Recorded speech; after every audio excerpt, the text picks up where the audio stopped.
video is, let's talk about ano yung mga dahilan kung bakit bumababa ang libido ng isang tao. Okay. Let's talk about ways o paraan para ma-boost natin ang libido natin. Ang libido or S-drive ay naturally talaga nag-iiba yan between individuals.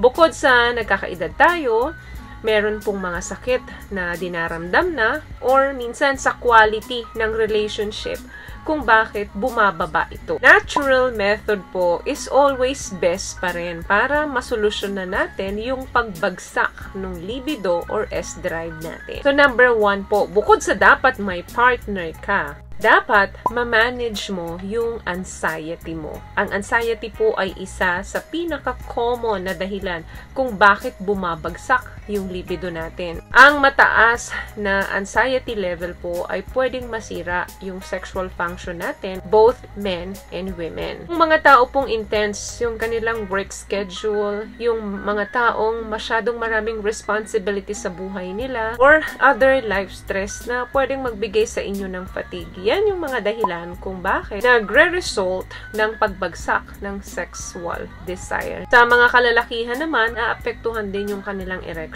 Hindi lang po sa mga nagkakaedad nangyayari yung pagbagsak ng libido. Minsan, tumatama ito sa early 20s. Para malabanan po ito, kinakailangan matulog ka ng tama, mag-exercise regular, kumain ng masusustansyang pagkain. Pangalawa, kapag may karelasyon ka, kinakailangan na i-improve mo yung quality ng relationship nyo. Marami pong nasa relationship o couple na nakaka-experience na wala na yung gana nila sa pakikipagtalik, lalo na kapag matagal na yung relationship nila. Or kung meron ng issue yung relationship nila na hindi mabigyan ng solusyon. So, kinakailangan na i-increase yung sex drive ng bawat isa. So, kung kinakailangan lumabas kayo, mag-date kayo, do it. And kailangan open ang communication ninyo. Pangatlo, focus on foreplay. Yung magkaroon ka ng better sexual experience ay pwede itong makapag-increase ng desire sa sex ng isang tao. Pwede ninyong i-enhance yung mga experience ninyo by touching each other, kissing each other. Gamit kayo ng mga toys, mag-perform kayo ng mga oral sex. Yan yung mga posibleng makapagpa-boost ng inyong libido. So, kinakailangan talaga open yung communication ninyo and give and take kayo. Hindi puro receive or give.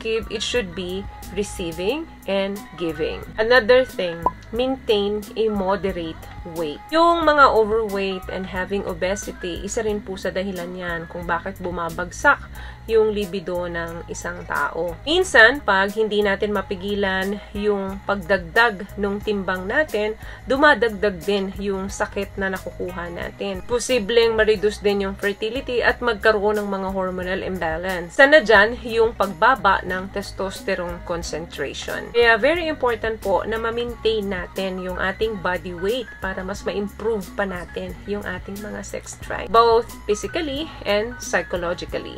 So, eat healthy, balanced diet, and regular exercise. What I love about this product, itong No More Dark Secret ng K-Skin, bukod sa may advanced whitening na siya, na kung saan pwede niyang matulungan na pumuti yung mga singit-singit mo, moisturizing, meron siyang anti-irritation, antibacterial, maintain healthy pH level. Hindi lang pambabae, meron din po tayong pang-lalaki. Another thing, kinakailangan bawasan yung paninigarilyo at pag-inom ng alak. May mga negative impact po kasi yan sa ating cardiovascular system. Good heart health is very important for sexual functioning. Last one, get good quality sleep.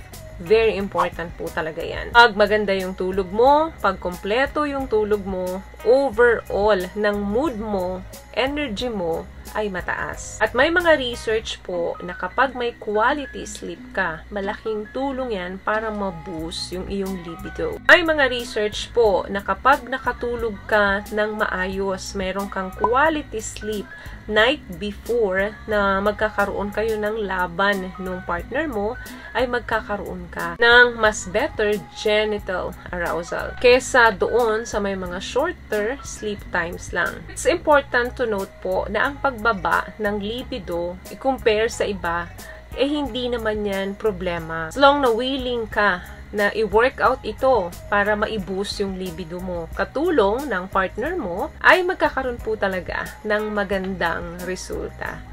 So yun lamang guys ang video natin for today. I hope nakatulong po ang mga tips na napag-usapan natin ngayon. At kung nagustuhan niyo po ang ating video, please give it a thumbs up, comment down below, and also share this video na rin po sa mga kaibigan na sa tingin niyo matutulungan ng video natin. Once again, palagi po kayong mag-ingat at palagi po kayong manalangin. Thank you guys for watching and see you on my next one. Always love yourself and be a blessing. Bye!